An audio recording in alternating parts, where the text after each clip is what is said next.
Hi, welcome to the Private Doctors Lounge podcast, where we delve into the world of health and well-being with various experts from different medical fields. My name's Dr. Sahel Hussain. I'm a private home visiting GP to high net worth individuals and busy families. Today, I'm joined by Paul Flynn, founder and CEO of Harbour, a discreet, exclusive, one patient at a time rehab service. Having worked in recruitment, Paul then transitioned to helping people deal with significant mental health problems. Hi Paul, welcome. Welcome. So before we delve into today's topic, tell me how you came to be in this position and what motivated you to set up Harbour. So I've been in the mental health field now for 8 years. I had my own experience with addiction 18 years ago. And that coincided as well with me growing a recruitment business.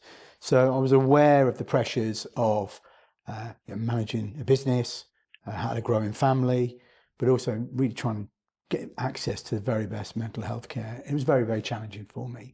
And in 2015, when I sold my business, I really didn't know what I was going to do next. 2016 came along and I ended up looking at various different options, but I knew I wanted to get into mental health.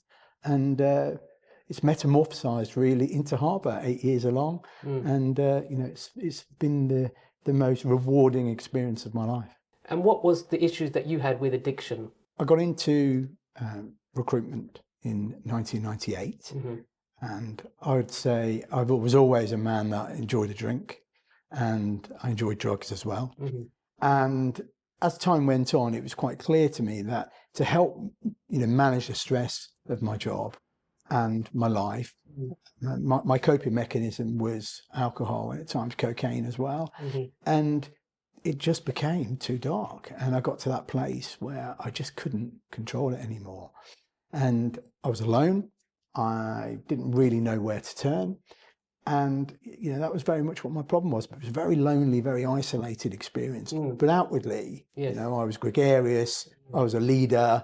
I was somebody who was, quite well regarded in what I did. But I had a dual existence, I'd say, in many ways. And it was a very frightening and dark time for me.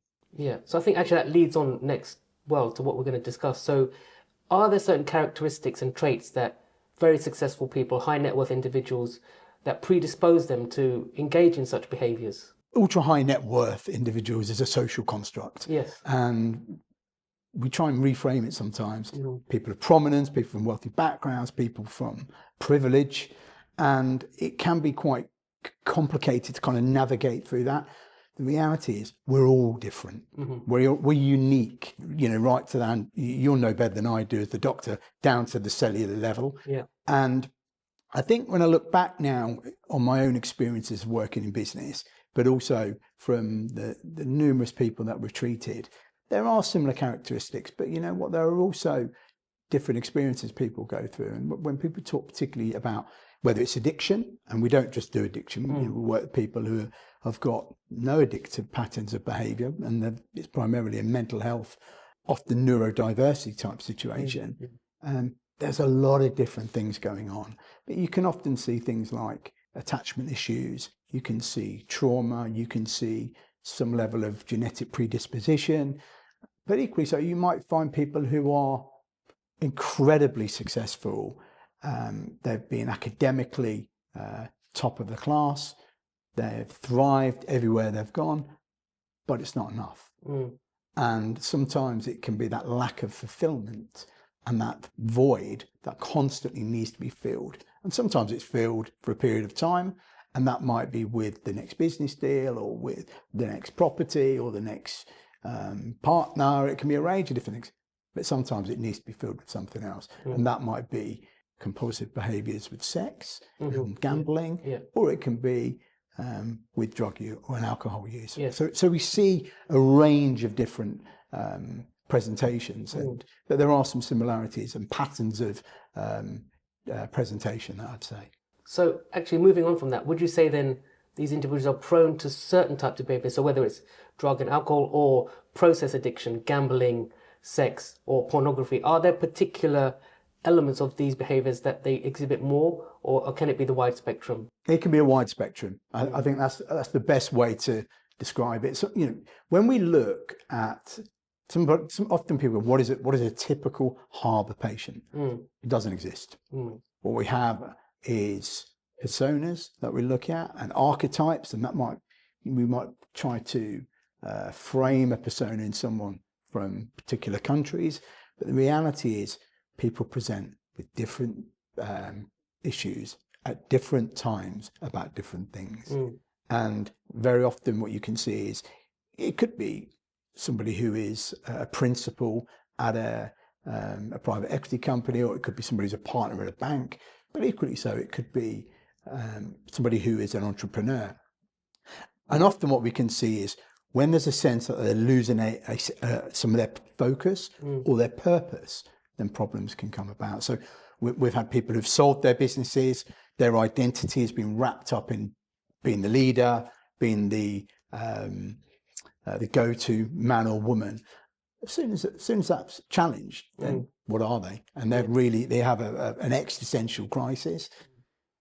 Other times people might shift from being a CEO into being a chairman, and the spotlight's off them and they just don't know where to go. They just don't know what to do. So that can often lead to crisis-based situations. I think the important thing to remember is a lot of people use drugs, alcohol and process-based behaviours to cope with life, and some enjoy it. Some don't involve themselves in that at all, but also some people do it in a way that's not regarded as addictive. It's when it becomes problematic, and one has to look at what are the consequences of this behaviour, and that's where they usually pick the phone up to myself and come in and go, I need to look at this. And a lot of it can also be aligned to lifestyle factors. And with you being a very prominent private GP, you will see the metabolic issues that might come and the cardiac risk that comes along. So when people come to us, we're often dealing with those comorbidities as well. So that's kind of quite a long way to answer the question, but there's quite a few things in there. So would you say that their position, prestige, wealth somehow insulates them from perhaps the consequences that someone who isn't in that position financially, so they can manage and mitigate these harmful, which are essentially harmful behaviours, and perhaps keep them behind a fence or a facade, which you mentioned yourself, you were very gregarious, outgoing, people wouldn't have understood or realised that you had a problem. And if they're not falling down, getting drunk, and they're having alcohol in an unhelpful way, but it's not affecting their work, is that perhaps a consequence of them being in that position, having people around them who can do stuff for them, who can manage their business, whilst they perhaps are inside not doing so well? Yeah, I think you're right. I mean, what happens is the more that you have, and often that includes the responsibilities that you have with other people, you've often got people around you who are economically dependent upon you. So they will turn a blind eye, but they'll also kind of pick up the slack as well. They also have access to the best healthcare. And the best personal trainers, and they can go and they can have a period of time. Sometimes they come to us and have a period of time. They're not ready to do any deep, meaningful work, but they won't want to come in and just take a rest, detox, and move on again. But you're right. I mean, there is some element of insulation going on there. There's no doubt about that, because it's the implications of the fall, though, can be incredibly significant, can be cushioned as well. And that is, they're cushioned because they've got wealth behind them, but they've also got people who are not really going to pull them into line.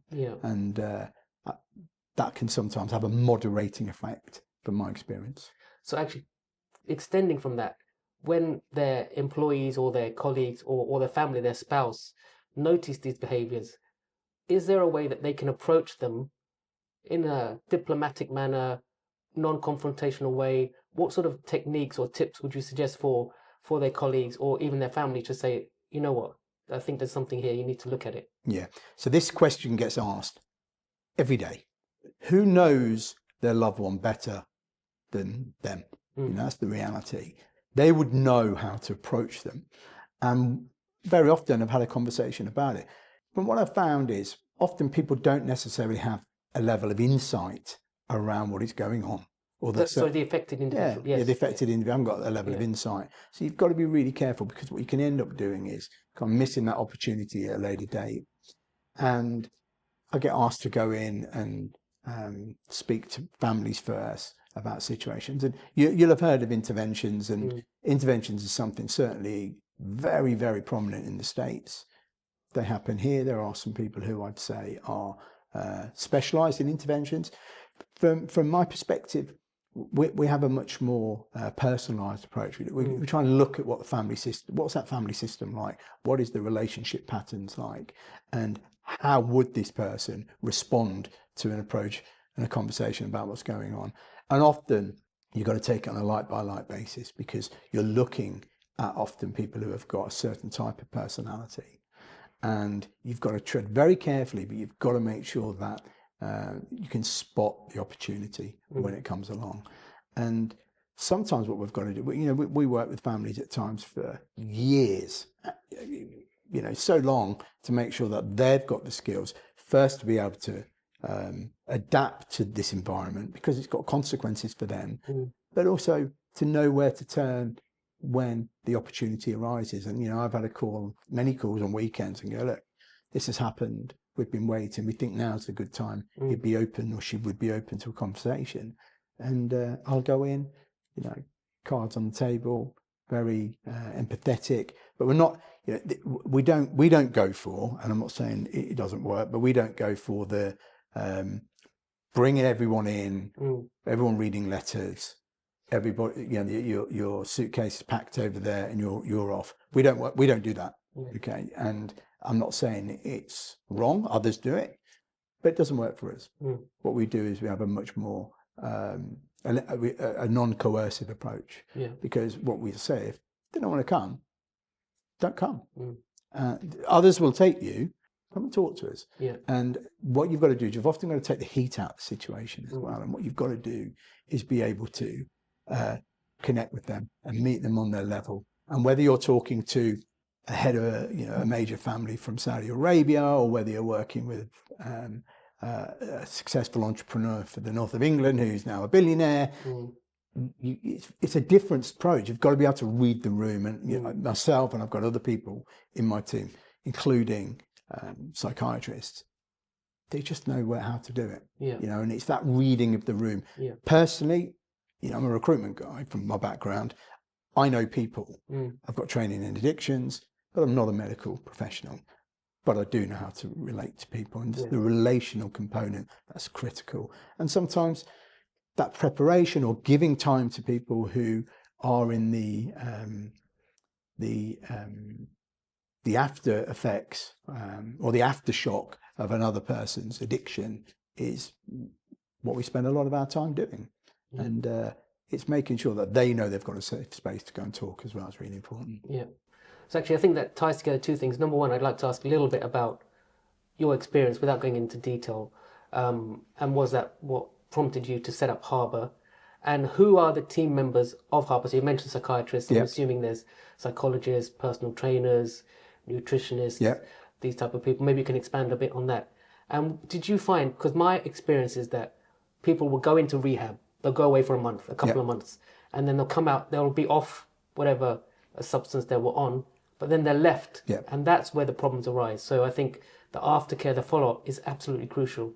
So I came to this in many ways through my experience as sponsoring people in AA. And I've always been completely open about that. It's had a transformational effect upon my life. And I sponsor people who have been in multiple treatment centres around the world, and their experiences, they're going for 28 days, or they're going for 2 or 3 months, they would come out, they would relapse. And this is the Minnesota model often is underlying many of these different treatment centres, and they are evolving. There's no doubt that they're evolving, but that is, in many ways, I always say, it's like a holding bay for people. They can go in there, they can take a breath, family can get some time, and they can get their heads together. I think they play a really important role in the treatment landscape. I believe very strongly that a one patient at a time approach offers something completely different, because what you're doing is you're taking people out taking them into an environment that is, firstly, it's deinstitutionalized, because they're in a sumptuous house, which for them might just be standard, but it's very comfortable. They've got a team of people around them. They're not servants. So kind of drawing on that second question of yours, they are their clinical treatment team, and it's headed up by a consultant psychiatrist, usually a guy called Dr. Farooq Alam, 30 years addiction psychiatrist. But we've got 7 or 8 other psychiatrists in the team who have different specialities. You've got clinical director, you've got a nutritionist, you've got whatever is necessary. But the core team around you is going to usually be, up to 15 people, and we'll bring in the physical health management side of things as well. You can't get that in any residential treatment centre, certainly in the UK. There are aspects that you can, but you can't get that level of intensity and holistic approach to your treatment. And that's why I love working with private GPs, because what they are is they're solutions providers, first and foremost. They work on a personal basis. They've got the time, but what they're able to do is look often very creatively about what's needed here. So when we treat people whether it's mental health, whether it's neurodiversity, whether it's addiction or an eating disorder, we're able to look at that problem and we're able to operationalize it with a treatment team of specialists. And often this can be very different to the previous case that we had. The other point that you made was they go in for 28 days and then they leave and there's no follow-up. Aftercare is central to us. And our approach to aftercare is probably slightly different to some of the other one patient at a time providers, of which we are the only one in the UK. And what that is, we look at it and we go, right, can we build an effective aftercare solution for them, whether they're going home, which may be Saudi Arabia or the Gulf states, or it could be the Far East. If it's online, great, we'll do that. But if they need to be plugged into a secondary system where they need, say, a group of younger people around them, or a slightly different community, we'll liaise with other partners. And we do that. So I refer into treatment centres, and there are some really good ones here in the UK. I might refer them to a specialist trauma service in the US or also in the UK. So we're looking always at what's right for the patient, what's right for the family, and ensuring that that's first and foremost in our mind. That's the most important thing. Yeah, I think you touched upon a really important point there about underlying causes, because no one wakes up and says, I'm going to become an alcoholic, I'm going to become a coke addict, I'm going to become addicted to gambling. There are underlying traumas that are certainly at play here. So I think exploring that, looking into why these people may have indulged in these very harmful behaviours, engaging specialists who can uncover that and help deal with that is really, really key. So I think what I'm getting is that you have a structure where you can base things on, but it's not rigid. So it's adaptable, but you have all the processes in place. So what are your thoughts about the 12-step system and these type of interventions that already exist? Yeah. So we have a framework, it's called the recovery route. And it's intervene, assess, treat, maintain. Within that framework, you put together a treatment plan and an approach that is appropriate for the patient. So, and you talked about trauma, and trauma is, it's a big factor, and it's a big discussion point as well, and undoubtedly has a significant part to play in most of the patients that we treat. Sometimes patients are not ready in that stabilization, they're never ready in that stabilization period to start getting into some deep trauma work, but they come back sometimes for that, or further on down the treatment pathway, we pick that up. When we look at 12-step, smart recovery, freedom model approach, there's so many different ways to look at this, and I'm very open-minded around this. Sometimes you look at it and you can get a sense that, we had someone recently that they've come in with this, and they've been into 5 different treatment centres around the world, and they'd never been to a 12-step meeting, which astounded me really, because usually they would be, right, you're going. So when they came to go, they were like, oh, what's this about? This is amazing. Yeah, I love this. But it can go the other way as well. And what you've got to be very mindful of, that if you're meeting significant levels of resistance, coercion is not going to help.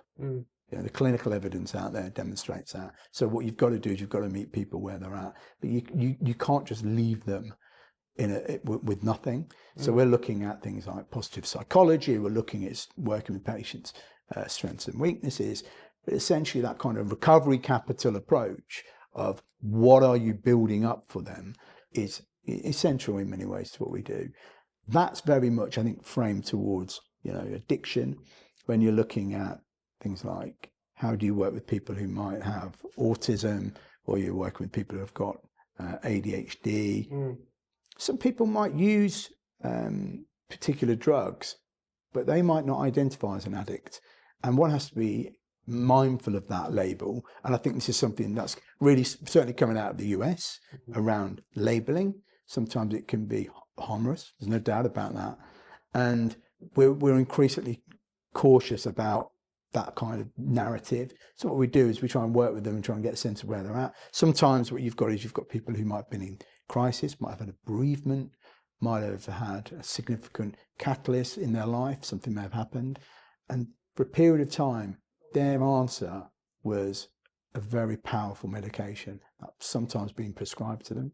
So you've seen in America with the chronic pain, certain drugs that have a place. You take something like fentanyl. As a doctor, it's widely used by anaesthetists. It has an important role, but it's been abused and it's been black marketed, and it's problematic.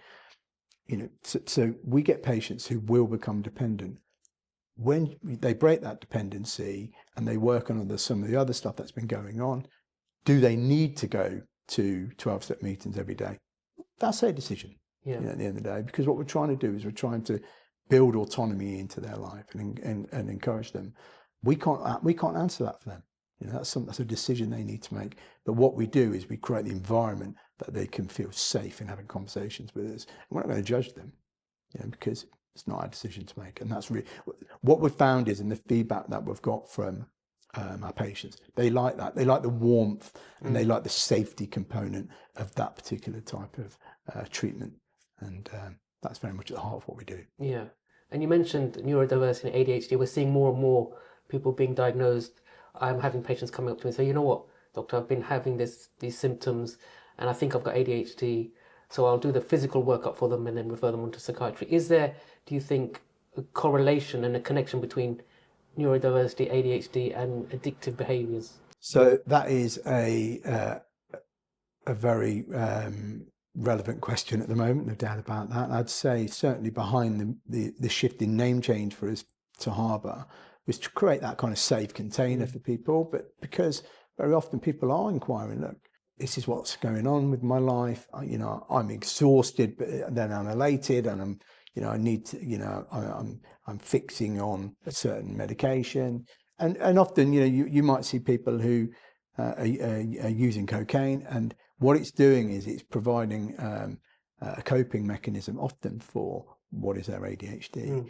So there is no doubt that there is some correlation between the two, and a lot of the patients who certainly present with certain types of addictive behaviours or dependent behaviours, when they eventually get assessed, we've got a very rigorous assessment process. We've got a number of people in our team who look at it from a very comprehensive perspective, because very often these things can be rushed.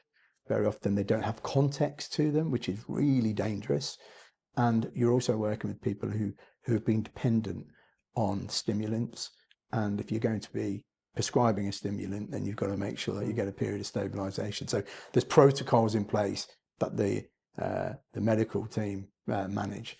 But definitely we're seeing we see, I'd say, most presentations that we have coming our way. Okay, and so turning to a slightly different matter, how do patients engage with Harbour? Obviously, it's a very discreet service. It's one patient at a time. As you said, they're housed in very exclusive accommodation. They have a huge team around them, so nutritionists, PTs, private GPs, psychologists, psychiatrists. What sort of level of cost is an individual looking at?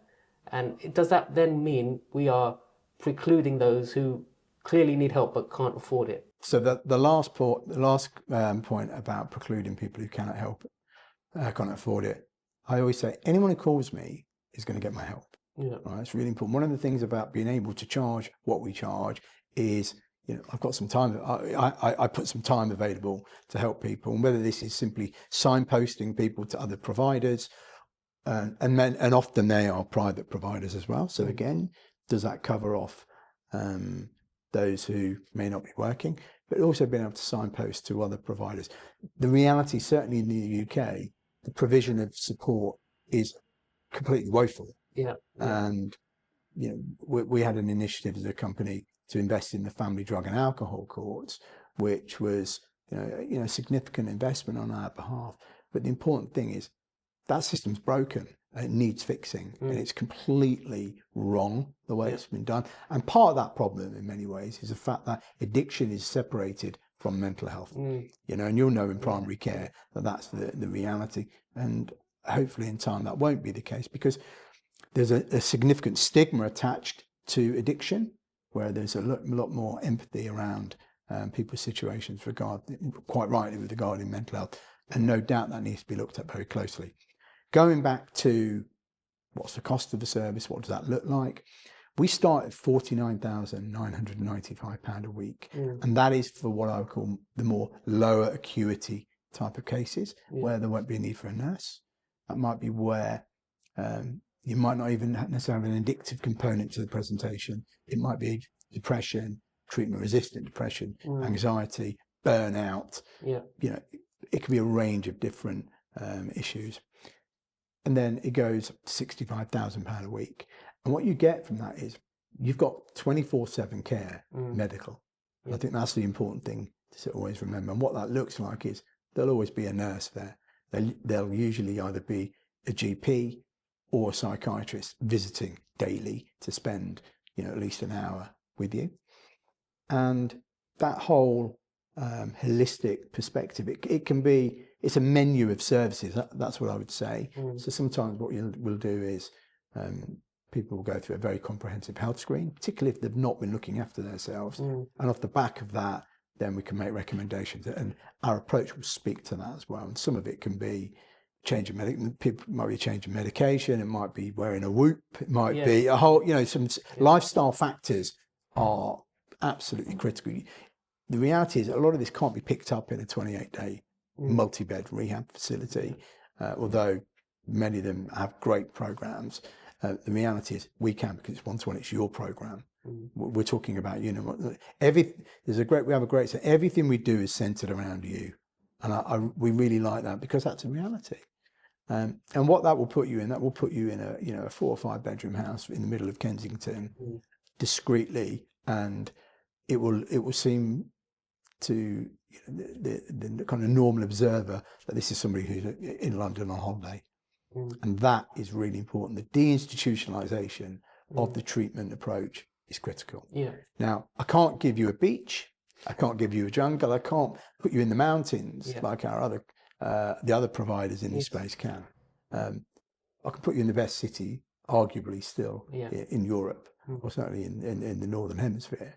And I can wrap around you great culture, highly diverse team, and a lot of professional people. And that's really important. And a lot of love and a lot of care. And I think that sometimes that can go missing in the conversations, because yes, these guys charge a lot of money, but we're really good and we really care for people. And the calls I have with parents, patients, particularly when they're getting on with their lives, is it's very moving. And that is at the heart of what I do every day. That's what makes getting up in the morning, a complete honour, and I'm grateful for that. So dealing with people who are the ultra high net worth, they will have prominence in the public sphere. How do you navigate that? So if they're in a treatment service with you, they're out of the public sphere, they're not in their company, they're not running their organization. How do you allow for that, for there not to be inquiries, media hype around them? Because some of the people who are, let's say, actors or very well-known personalities, when they're off the public scene, people will wonder, well, where are they? What's happened to them? How do you navigate that sort of privacy? Yes, it's a very important question. And some of the things that we have to always be mindful of. I've known of certainly celebrities go into rehab facilities and let the press know that I've gone in. All right, it's kind of part of their narrative. We strongly advise against that, and most of the people that come to us, no one really bothers them. And the important thing for us is to have the direct communication with patients. So often what you may have with, whether it's somebody who is running a company with a couple of 100,000 people working for them, or it could be somebody who is part of a principal of a family office. There's layers around them. And the reality is having communication, say, with a chief of staff or with their doctor or their family, there is some level of kind of, what I say is sometimes people are isolated and insulated, right? And by being isolated, they're not going to get better.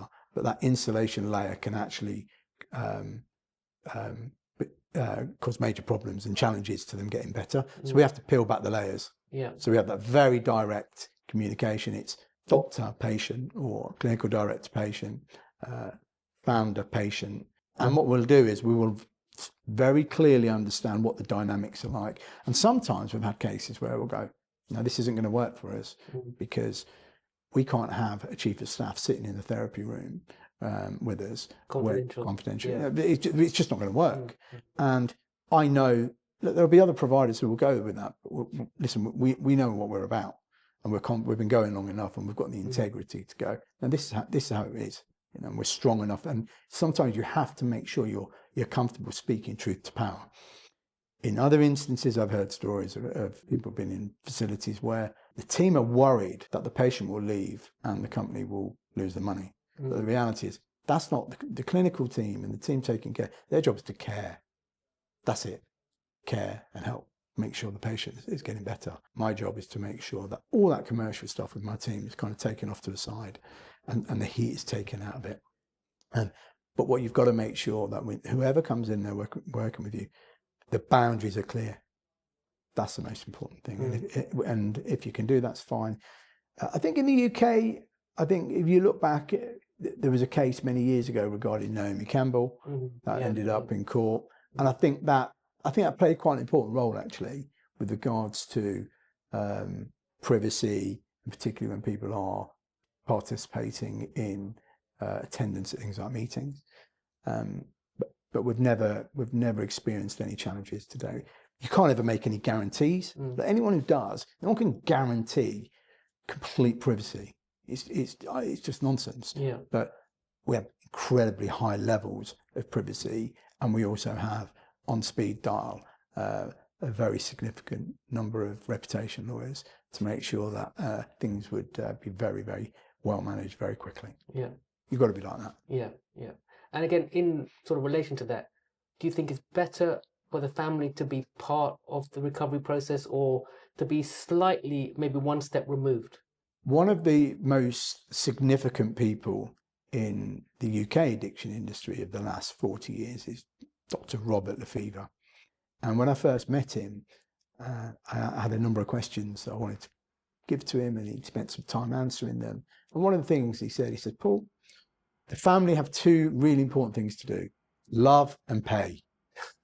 And I love that because it's so simple. Yeah. And actually, what we have to acknowledge sometimes is they can't love because they've spent most of their lives having to deal with incredibly difficult consequences to a person's actions. They don't know how to deal with it. They're broken themselves. So what you've got to do is you've got to look at what their needs as well.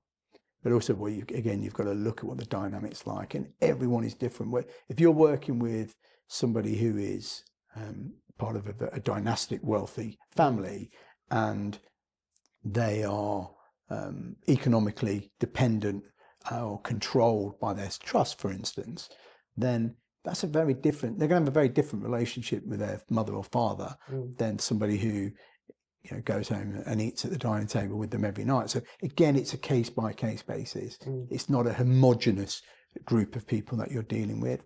But I do think family needs support, and it's really important that if you can, you involve them early on. You can support them, you can nurture them, you can help them work through what's going on. But also you've got to be able to read the room and know if there are other factors that are actually going to undermine the treatment circumstances, and that just comes from experience. Okay, thank you so much, Paul. Lovely. It's been a fascinating discussion. I'm sure our viewers will have picked up a lot of helpful tips. If there are ways that people can contact you, what are the best ways for them to do so? So the best way to contact me is ring our number, which is on our website. Contact me on LinkedIn. I'm on LinkedIn. You're on LinkedIn, I know as well. You're prominent on there. But pick up the phone, drop me a message. And if you need support, I'll always be there, and I'll always signpost people on. Equally so, I've got a number of people on my team, and reach out to them at harbourlondon.com. Okay, well, we'll put all the details in the show notes so that people can directly access that. Thank you so much once again. Pleasure. It's been a really fascinating discussion. Thank you, Sal. Dear viewers and listeners, I hope you enjoyed this episode of the Private Doctors Lounge podcast. If there are any other topics you'd like me to cover, please do let me know, and I will endeavour to get guests on those areas that we can discuss.